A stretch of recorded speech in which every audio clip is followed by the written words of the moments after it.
জয় যিশু। প্রথম পাঠ শিষ্যচরিত 16 অধ্যায় 1 থেকে 10তম পদ।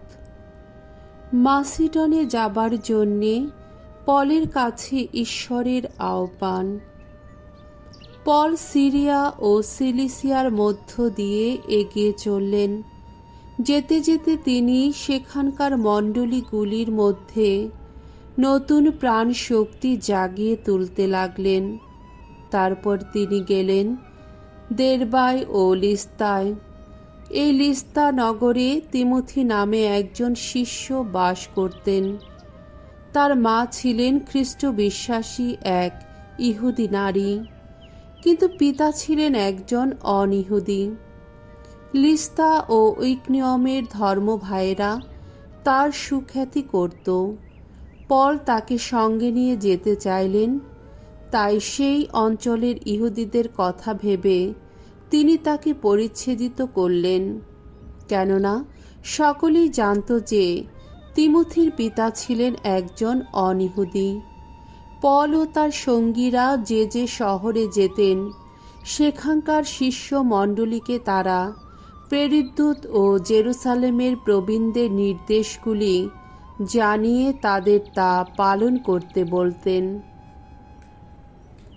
ফলে মণ্ডলীগুলির মধ্যে খ্রিস্ট বিশ্বাস যেমন আরও দৃঢ়মূল হতে লাগল, তেমনি শিষ্যদের সংখ্যাও দিনে দিনে বাড়তে লাগল।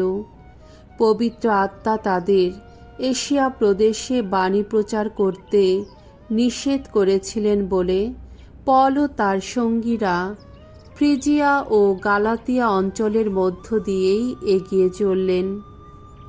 মিসিয়া প্রদেশের সীমান্তে পৌঁছে তারা বিথিনিয়া প্রদেশে যাবার চেষ্টা করলেন, কিন্তু যিশু সেই পরম আত্মা যিনি, তিনি তাদের সেখানে যেতে দিলেন না। তাই মিসিয়ার সীমান্ত পথ ধরেই এগিয়ে গিয়ে তারা ত্রয়াস বন্দরে নেমে এলেন। সেখানে রাত্রে পল একটি দিব্য দর্শনে দেখলেন।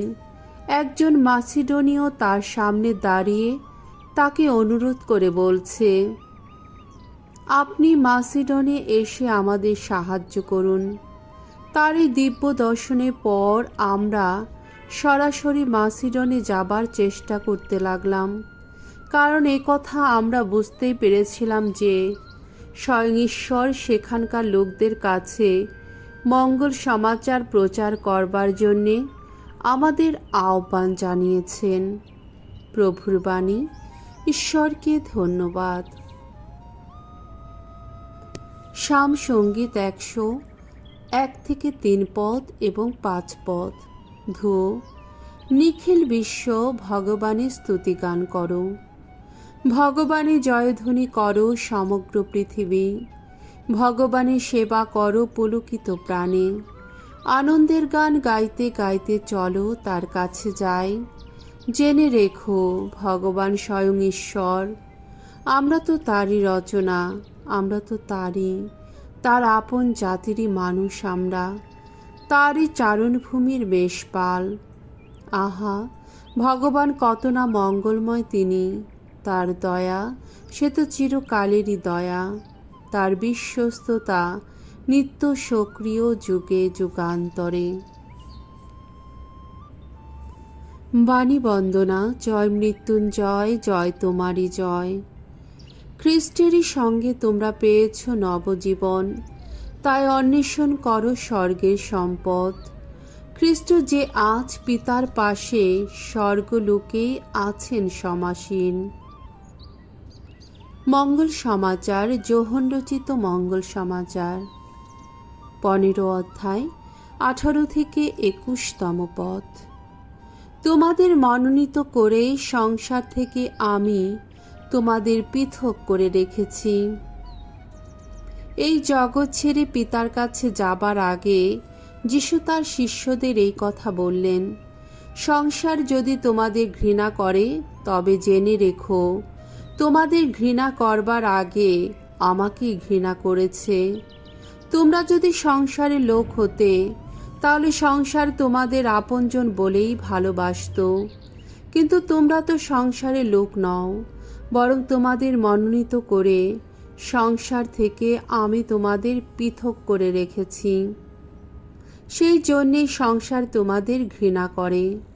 আমি যে কথা তোমাদের বলেছি তা মনে রেখো, দাস কখনো তার প্রভুর চেয়ে বড় হয় না। ওরা যদি আমাকে নির্যাতন করে থাকে, তোমাদেরও নির্যাতন করবে। যদি আমার কথা কখনো শুনে থাকে, তোমাদের কথাও শুনবে।